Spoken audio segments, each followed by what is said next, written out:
wabarakatuh. Selamat pagi. So hari ini saya akan buat penerangan berkenaan dengan satu lagi subtopik dalam 6.1 sel elektrolisis, iaitu aplikasi elektrolisis dalam industri. Okey, aplikasi elektrolisis dalam industri ni ada 4 yang dibincangkan dalam buku teks. Okey, ini adalah yang pertama, pengekstrakan logam. Kemudian yang kedua ialah penulinan logam. Seterusnya penyaduran logam. Dan nanti kita akan tengoklah apa yang keempat tu. Okey, so untuk yang pertama kita akan tengok pengekstrakan logam. Okey, pengekstrakan logam. So pengekstrakan logam ni maksudnya kita dapatkan logam, kita ekstrak logam. Okey, kita ekstrakkan logam dari biji dia. Okey, so dia gunakan kaedah pengekstrakan. Okey, untuk logam seperti kalium, natrium, kalsium, magnesium dan aluminium, dia akan diekstrak secara elektrolisis. Okey, so macam mana kita nak tentukan, macam mana kita nak tahu logam-logam ini diekstrak secara elektrolisis? So dia bergantung kepada siri kereaktifan logam. Okey, siri kereaktifan logam. So ini adalah siri kereaktifan logam. Okey, ini adalah logam-logam mengikut kereaktifannya disusun dalam satu siri. Okey, disusun dalam satu siri: kalium, natrium, kalsium, magnesium, aluminium, karbon, zinc, ferrum, stannum, plumbum, cuprum, argentum, aurum. So ini adalah siri kereaktifan logam kita panggil. Okey, jadi logam yang berada, kita nampak karbon dekat sini. Okey, logam yang terletak di bawah karbon dalam siri kereaktifan logam ni, yang duduk di bawah ni, so logam ni kita akan jalankan proses pengekstrakan logam. Okey, kita akan gunakan kaedah pengekstrakan logam untuk dapatkan logam-logam dari dia punya biji dia. Okey, tapi kalau logam yang terletak di atas karbon seperti yang di atas ni, kalium, natrium, kalsium, magnesium, aluminium, kita akan ekstrak dia, kita akan dapatkan dia melalui proses elektrolisis. Okey, kita akan dapatkan dia melalui proses elektrolisis. Kita akan jalankan proses elektrolisis tu secara besar-besaran, bukan yang macam dalam makmal tu. Okey, aplikasi elektrolisis yang kedua adalah dalam kaedah untuk kita mendapatkan logam yang tulen ataupun proses yang dipanggil penulinan logam. Maknanya logam yang tidak tulen, kita cuba untuk dapatkan dia, kita jadikan dia logam yang tulen. Okey, logam tidak tulen akan kita letak dia sebagai anode. Okey, logam tulen kita akan jadikan dia kathod. Okey, susunan dia lebih kurang macam ni lah. Ini adalah susunan dalam makmal. Okey, ni adalah logam impure copper. So dia adalah logam tidak tulen. So logam tulen dijadikan kathod. Okey, so logam pada anode akan melarut. Okey, akan melarut dalam elektrolit. So dia akan membentuk ion. Okey, logam kat sini dia akan melarut membentuk ion. So sekarang ni copper ni, daripada dia adalah atom copper, atom cuprum, so dia akan tukar jadi ion cuprum. Cuprum 2 campur. Cuprum 2 campur. Okey, dia akan tukar dari cuprum, atom cuprum, dia akan tukar jadi cuprum 2 campur. Okey, dia akan jadi ion. Okey, so ion ni tadi, dia akan bergerak ke kathod untuk dinyahcas dan terenap di kathod sebagai logam tulen. Okey, so ion-ion ni tadi dia akan pergi ke kathod. So dia akan terenap ni. Okey, dia akan terenap pada logam tulen ni. So dia akan jadilah satu kita panggil logam tulen. So pemerhatian yang kita boleh nampak dekat sini, elektrod logam tulen ni dia akan jisim dia semakin bertambah. Okey, sebab dia ion copper tadi, okey, sampai dekat anode dia akan tukar jadi ion, dia akan jadi atom kuprum. So dia akan lekat kat sini, terenam. Okey, aplikasi elektrolisis yang ketiga ialah penyaduran logam. Okey, penyaduran logam. Okey, macam mana penyaduran logam tu berlaku? So, emas, platinum atau perak. Okey, logam-logam yang menghasilkan ciri-ciri yang mencantikkan logam lain, okey, dia akan disadurkan pada logam yang kita nak sadur tu. Okey, sebab ni emas, platinum, perak dia memberikan ciri-ciri berkilat, okey, memberikan nilai kepada sesuatu logam tu. Okey, untuk menjadikan logam kelihatan lebih menarik. Ini fungsi penyaduran logam tu. Okey, so ini adalah susunan radas dia. Okey, so copper ni adalah logam yang logam penyadu. Okey, logam yang kita guna untuk sadur.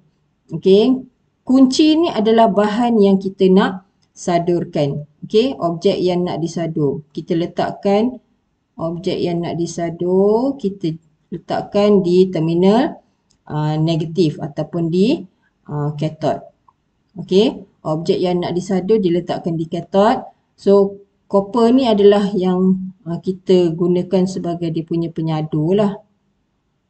Okey, so sekarang ni copper ni, atom copper ni akan bertukar, dia akan dinyacas, dia akan jadi ion kuprum.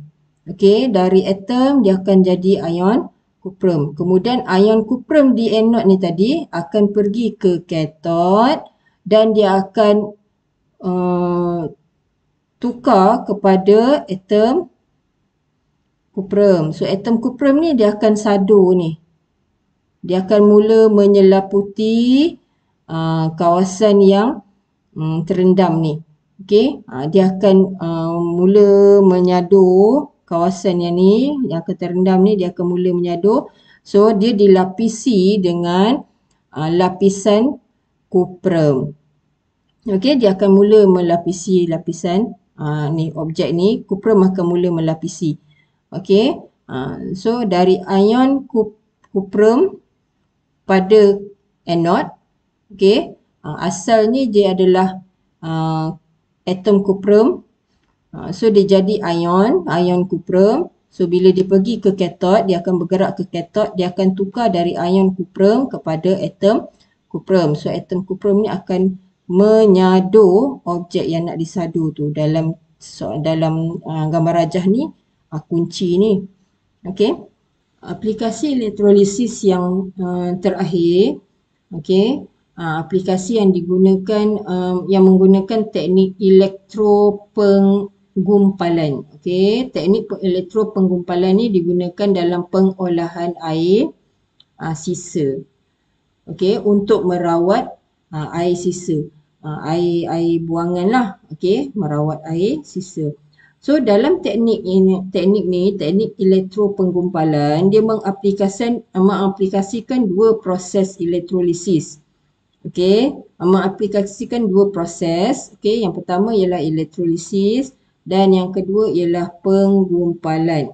Okey, so kita tengok pada gambar rajah tu. Okey, yang mana kita katakan proses elektrolisis ni kita tengok nombor 1. Okey, nombor 1 ni dia menunjukkan ini adalah anode. Okey, ini adalah anode logam. Okey, biasanya anode logam ni digunakan aluminium. Okey, anode adalah digunakan aluminium. Okey, so ini adalah nombor 1. So apa berlaku di anode? Okey, elektrod kepingan aluminium ni akan menghasilkan ion aluminium. Okey, dia akan hasilkan aluminium, ion aluminium. So kat sini dia akan banyaklah ion aluminium. Okey, tengok pada nombor 2. Okey, nombor 2 ni ialah katot. Okey, katot yang digunakan ialah karbon. Okey, katot yang digunakan adalah karbon. So apa yang berlaku di katot? So di katot, ion hidrogen akan terpilih. Okey, ion hidrogen akan terpilih untuk dinyah cas untuk membentuk gas hidrogen. Okey, untuk membentuk gas hidrogen. Okey, kita akan nampak gelembung-gelembung gas hidrogen ni dia akan naiklah. Okey, dia akan terbebas dan naik ke permukaan. Okey, so ini adalah proses elektrolisis, penghasilan ion.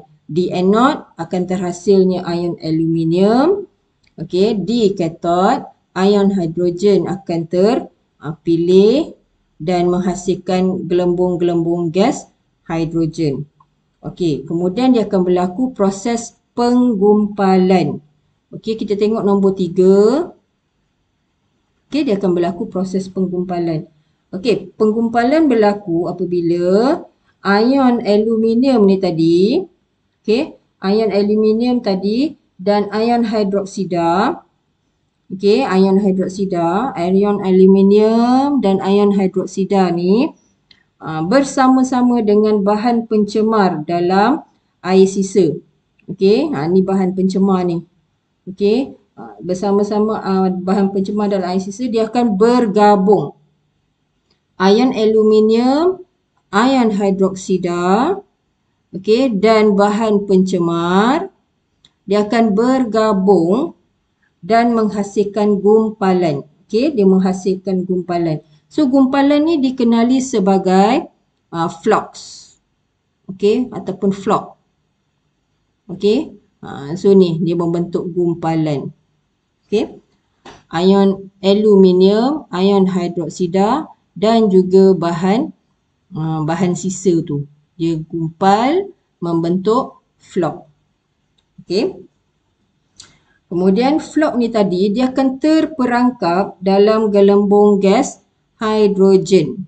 Okey, ni yang garis-garis putus ni gelembung hidrogen. So dia akan terperangkap dalam gelembung hidrogen.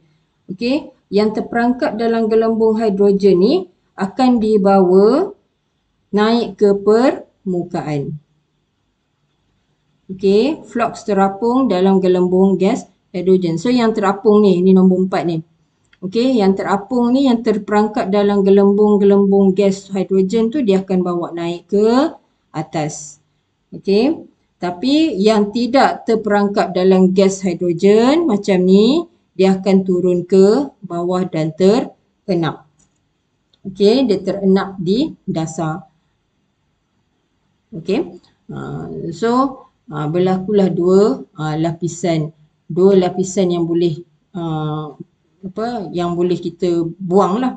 So flux yang terapung ni, okey, pekerja boleh ambil dan buang. Okey, lupuskan.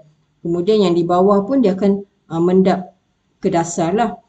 Okey, so ini dipanggil proses teknik elektropenggumpalan.